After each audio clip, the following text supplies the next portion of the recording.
கதவை பூட்டிட்டு போங்க சார்.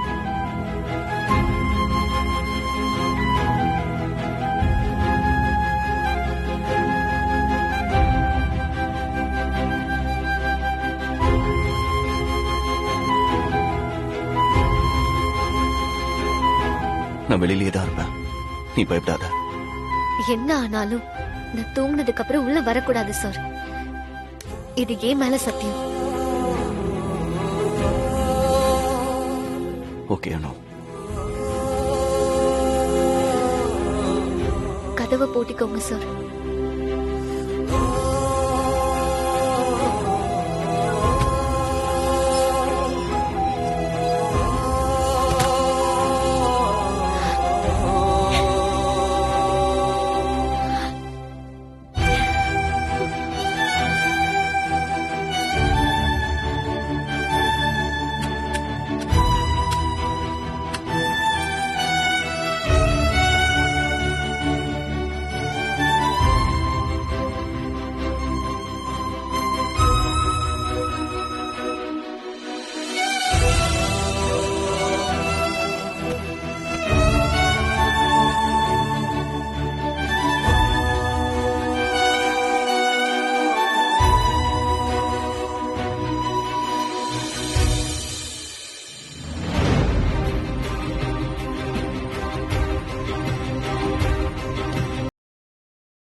பாவம் சூர்யா சார், என்னால அவருக்கு எவ்வளவு கஷ்டம். கல்யாணத்துக்கு முன்னாடி என் வீட்டு வாசல்ல எனக்காக காத்துட்டு இருந்தாரு. இப்ப கல்யாணம் ஆகியும் வெளியே எனக்காக காத்துட்டு இருக்காரு. அவரு சாப்பிட்டாரா இல்லையான்னு கூட தெரியல. வெளியே போய் ஆசையா அவர்கிட்ட பேசணும்னு மனசு துடிக்குது.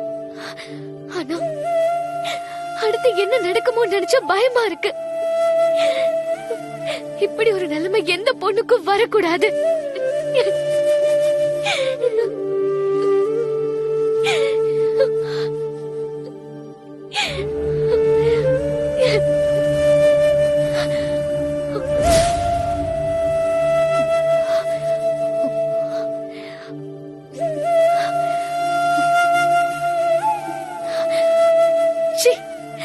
நீ எல்லாம் ஒரு பொண்ணா? உன்னை ஆசை ஆசையா லவ் பண்ணி கல்யாணம் பண்ண புருஷனையே கொல்ல பாக்குறீங்க. அப்படி என்னதான் உனக்கு ஒரு வெறி? உன் மனசு உன் கண்ட்ரோல்ல இல்லனா நீ எல்லாம் ஏன் இன்னும் உயிரோட இருக்க? சூர்யா சார் உன் மேல இருக்கிற லவ்ல உன்னை சாக வேண்டான்னு சொல்றாரு. அதுக்காக அவர் கூட உடனே நீ வந்துருவியா? யோசிக்க வேண்டாம். நீ செத்து இருந்தா சூர்யா சாரோட வாழ்க்கையாவது நிம்மதியா இருந்திருக்கும். இப்ப பாரு அவர் உனக்காக எவ்வளவு கஷ்டப்படுறாருன்னு. என்ன நடந்ததுன்னு யாருக்கிட்டயும் சொல்லவும் முடியல. உன்னை வெறுத்து ஒதுக்கவும் முடியல. உன்னால ஒவ்வொரு நொடியும் சூர்யா சார் செத்துட்டே இருக்காரு. இதெல்லாம் யாரால? உன்னால தானே. நீ உயிரோட இருக்கிறதுனால தானே. நீ எல்லாம் உயிரோட இருக்கவே கூடாது. உயிரோட இருக்கவே கூடாது.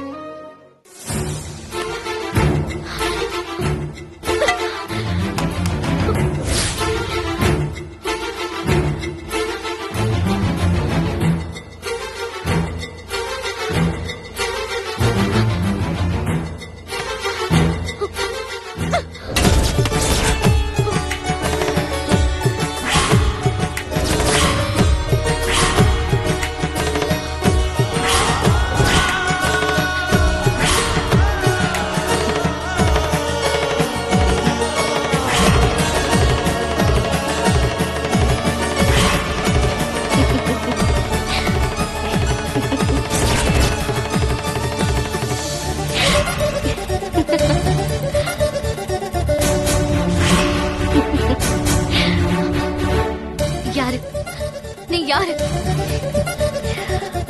சொல்லு, நீ யாரு?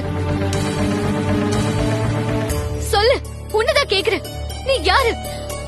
நீ என்ன மாதிரியே இருக்க? நான் நீதான். இல்ல இல்ல, நீ நான் இல்ல, நீ வேற யாரோ. சொல்லு, நீ யாரு? உனக்கு என்ன வேணும்? கண்ணாடியில யாரு பாக்குறாங்களோ அவங்க உருவம் தானே தெரியும். அப்போ நான் நீதான். நானு என் பேரு உனக்கு எப்படி தெரியும்?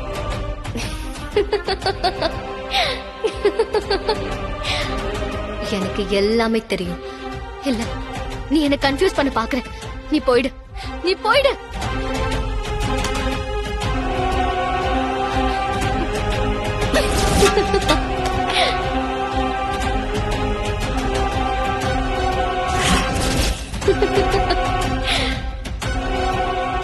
நீ என்ன செஞ்சாலும் என்ன அழிக்க முடியாதானு. என்னோட மறுபிறவி நீ. அனு, சூர்யாவோட நிஜ வாழ்க்கைய பத்தி உனக்கு ஒண்ணும் தெரியாது. சூர்யா அத பத்தி உன்கிட்ட சொல்ல வந்தப்பவும் நீ அத கேக்கல.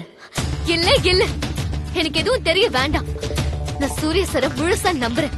அவரை நான் சந்தேகப்பட்டாதான் அவர் பழைய வாழ்க்கைய பத்தி நான் தெரிஞ்சுக்கணும். முதல்ல இங்க இருந்து போயிடு. போ. நான் போயிடுவேன், நிச்சயம் இங்க இருந்து போயிடுவேன். வந்த வேலை முடிஞ்சதும் நானே இங்க இருந்து போயிடுவேன். வந்த வேலைனா? சிரிக்காத. நீ சிரிக்கிறத பார்க்கவே எரிச்சலா வருது. சொல்லு, நீ எந்த திட்டத்தோட இங்க வந்திருக்க? நான் வந்ததே சூர்யாவை கொல்லத்தான்.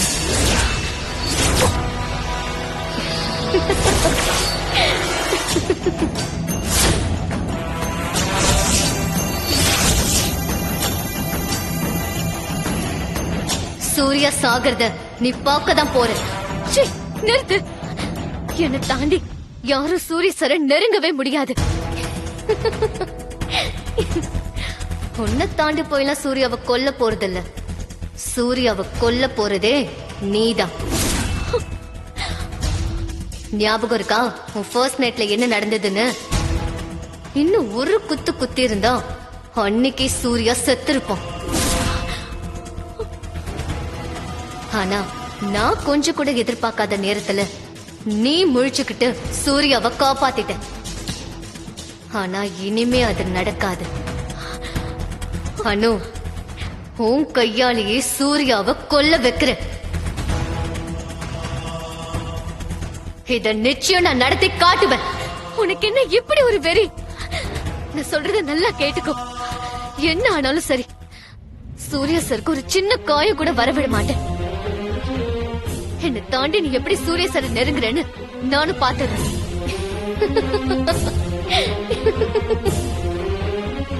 இனிமேதான் நீங்க எல்லாரும் பார்க்க போறீங்க இந்த தேவநந்தினியோட ஆட்டத்தை. உன்ன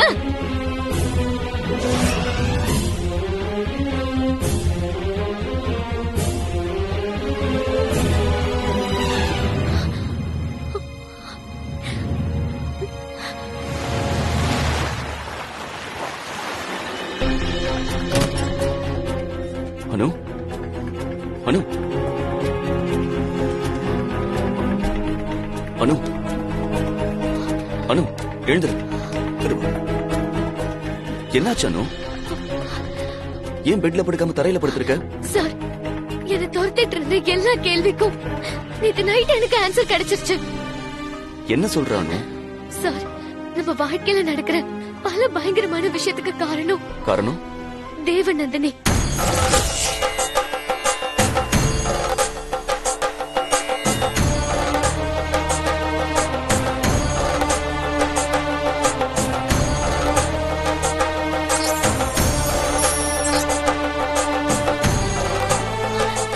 ஆமா சார், தேவநந்தினி தான் உங்களை துரத்துறான். அவதான் என்ன ஆட்டி படைக்க பாக்குறான். ஆனா ஏதோ ஒண்ணு அவளை தடுக்குது. அதனாலதான் அவன் நினைச்சத இத்தனை நாள் பண்ண முடியல. அதையும் மீறி எப்படியோ என் கையாலே உங்களை கத்தியால குத்த வச்சுட்டான். சிசிடிவில உன் கண்ணுல தெரிஞ்ச வெறி எனக்கு இப்போ ஞாபகம் இருக்கு. நான் அப்பவே சொன்னேன், கொல்ல வந்தது நீ இல்லன்னு. ஆனா இதுக்கெல்லாம் காரணம் தேவநந்தினி. நீ எதை வச்சு சொல்றானோ? அவளே சொன்னா சார். வாட்? நேத்து நைட்டு அவளே நேர்ல வந்து சொன்னா. அது மட்டும் இல்ல சார், என் கையாலேயே உங்களை கொலை செஞ்சு காமிக்கிறேன்னு சேலஞ்ச் பண்ணிருக்கான். மாயவ அனுப்புனதும் தேவநந்தினி தானா? என்ன சொல்றானோ? நேத்து நைட் என்ன நடந்ததுன்னு ஒண்ணு விடாம சொல்லு. சார், நேத்து நைட்டு நீங்க கதவு மூடிட்டு போனீங்கல்ல, அப்போ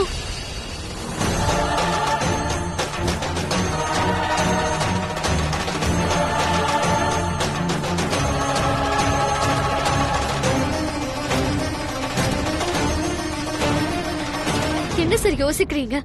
நான் சொல்றது நானே கற்பனை பண்ணி சொல்ற கதை மாதிரி இருக்கான். இல்ல அனு, நான் உன்னை நம்புறேன். கல்யாணத்துக்கு முன்னாடி நானும் நீயும் டின்னர் சாப்பிட்டு ஜாலியா பேசிட்டு தெருவுல வந்துட்டு இருந்தப்ப ஒரு திருடன் என் கைய கத்தியால கிழிச்சான்ல, ஞாபகம் இருக்கா? ஆமா சார். அன்னைக்கு என் கையில சுத்தி இருந்த உன் துப்பட்டாவை பிரிச்சப்ப தேவநந்தினின்னு பச்சை குத்தி இருக்கிற மாதிரி ஒரு செகண்ட் என் கண்ணுக்கு தோணுச்சு.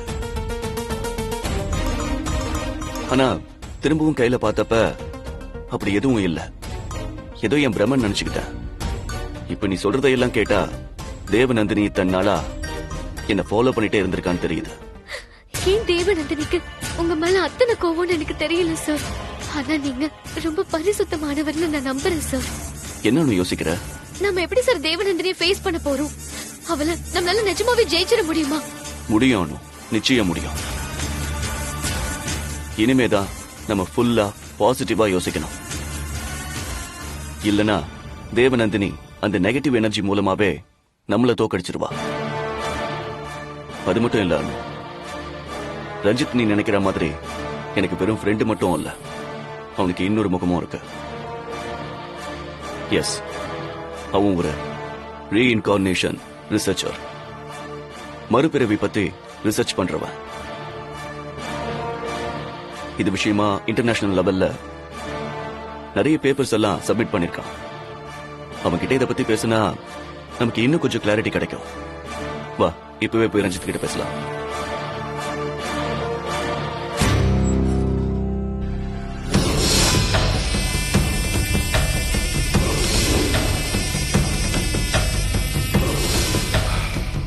நான் என்னால முடிஞ்ச வரைக்கும் கொஞ்சம் ஈஸியா சொல்ல பாக்குறேன்.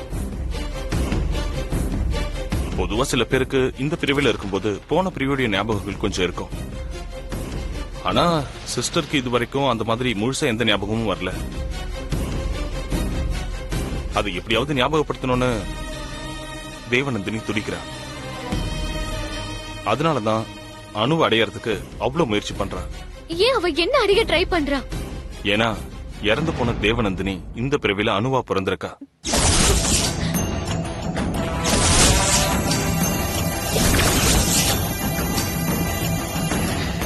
மறுபிறவிங்கிறதெல்லாம் உண்மையா சார்? இல்ல சிஸ்டர், இது ரொம்ப வருஷமா உலகம் முழுக்க டிபேட் பண்ற கொஸ்டின் தான் இது. ஈஸியா ஆமான்னு சொல்லிட முடியாது, இல்லன்னு சொல்லிட முடியாது. உலகம் முழுக்க எத்தனையோ பேரு முன்பிறவியை ஞாபகம் வச்சுக்கிட்டு ரொம்ப துல்லியமா சொல்லிருக்காங்க. அப்படி சொன்ன அவங்க அனுபவங்களை எல்லாம் ரிசர்ச் பண்ணி பார்த்ததுல அவங்க சொன்னது எல்லாமே உண்மைன்னு ப்ரூவ் ஆயிருக்கு. இயான் ஸ்டீவன்சன், அவரை பத்தி கேள்விப்பட்டிருக்கீங்களா?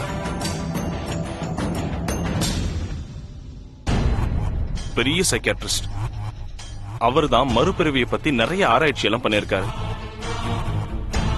போன பிறவி ஞாபகங்களை பத்தி சொன்ன ஒவ்வொருத்தரையும் சந்திச்சு அவங்க கிட்ட பேசி அவங்க சொன்னதை எல்லாம் உண்மைன்னு நிரூபிச்சிருக்காரு. இந்தியால கூட சில கேஸ் இப்படி நடந்திருக்குல்ல ரஞ்சித்? ஒரு நிமிஷம்.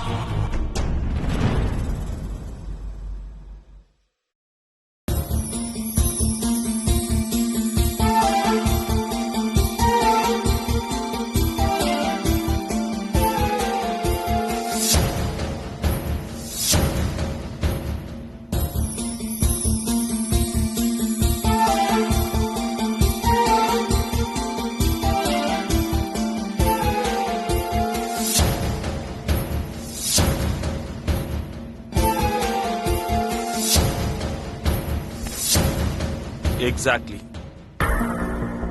சாந்தி தேவிங்கிற பேரு இந்தியாவில ரொம்ப வருஷமா ரொம்ப பிரபலமா இருந்திருக்கு.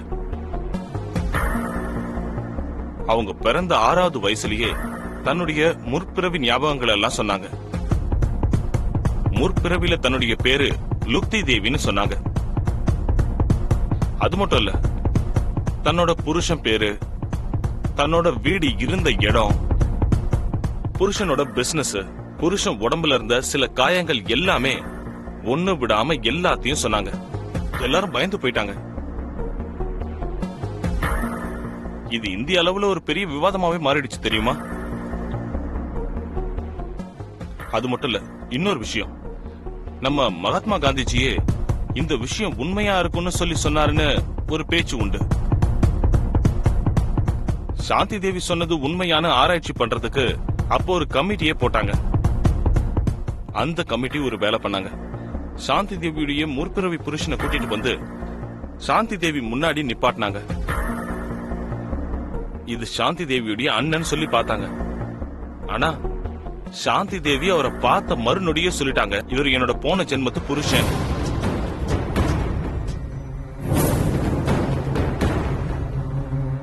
நான் கொஞ்ச நேரத்துக்கு முன்னாடி சொன்னனே, இயான் ஸ்டீவன்சன், அவரும் சாந்தி தேவி கிட்ட பேசி ஆராய்ச்சி பண்ணி சாந்தி தேவி சொன்னதெல்லாம் உண்மைதான்னு சொல்லி பதிவு செஞ்சிருக்காரு. இந்த மாதிரி நிறைய விஷயங்கள் இந்தியால நடந்திருக்கு. அப்ப அனு மேடத்துக்கு நடந்ததும் இதே மாதிரி ஒண்ணுதானா? எக்ஸாக்டா அப்படி நடந்திருக்க வேண்டியது.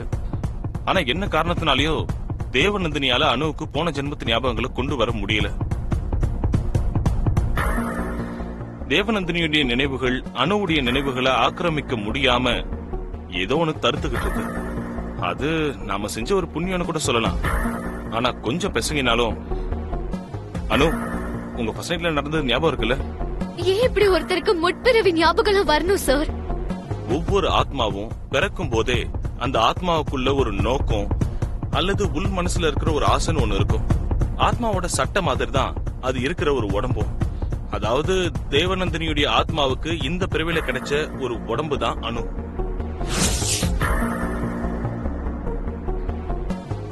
தேவநந்தினிக்கு போன பிறவில அவ ஆசை நிறைவேறல.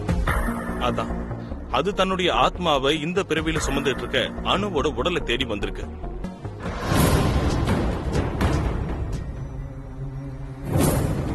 அதே சமயம் அனுவுடைய ஆசை வேற ஒண்ணா இருக்கு. அதுதான் தேவநந்தினியா அனுவை மாற விடாம பண்ணிட்டு இருக்கு. இப்படி ஆயிடுச்சு. இப்ப என்ன பண்றதுன்னு தெரியாம தேவநந்தினி துடிக்கிறா.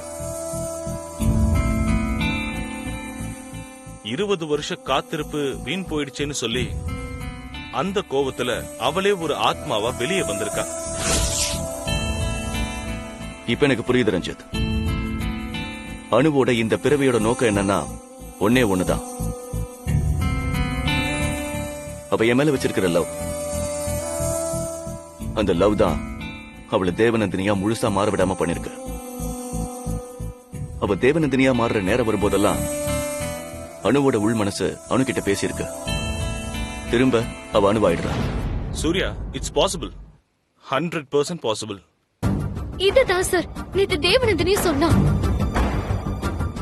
இப்ப புரியுதா? நீ இருக்கிற வரைக்கும் தான் எனக்கு பாதுகாப்புன்னு. ரஞ்சித், ஒருவேளை நான் தேவநந்தினியா முழுசா மாறிட்டேனா? அப்படி மாறிட்டா தேவநந்தினி தான் நினைச்சதை சாதிக்காம விட மாட்டா.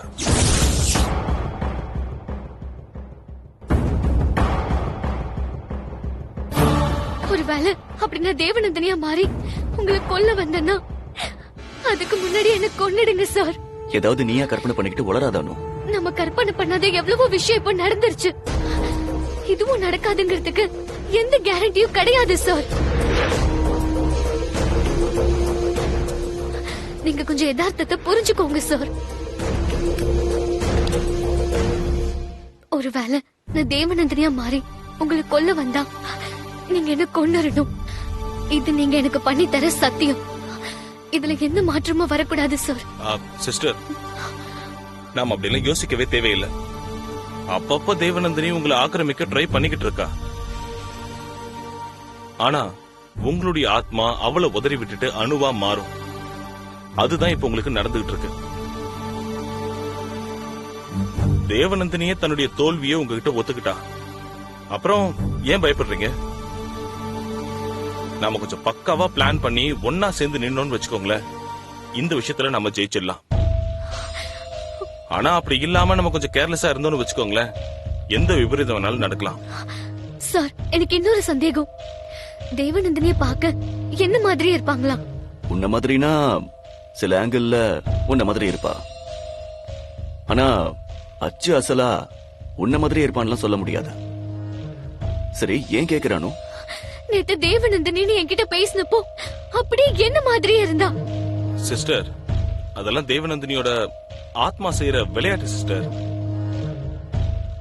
அவ உங்களை எப்படியாவது கன்ஃபியூஸ் பண்ணி நீங்களும் அவளும் ஒண்ணுதான்னு சொல்லி உங்களை நம்ப வைக்கிறதுக்காக அவ எடுத்துட்டு வந்த உருவம் தான் அது. நீங்க அதை எப்படியாவது இக்னோர் பண்றதுக்கு ட்ரை பண்ணுங்க. தேவநந்தினி அனு மேடம் உருவத்திலே வந்தா அத அனு மேடத்தால் எப்படி ஐடென்டிஃபை பண்ண முடியும்? வேற வழி இல்ல. இது கொஞ்சம் கஷ்டமான வேலை தான். ஆனா மனசை ஒருமுகப்படுத்தி சிஸ்டர் இத செஞ்சுதான் ஆகணும். நமக்கும் இதை விட்டா வேற எந்த வழியும் இல்ல.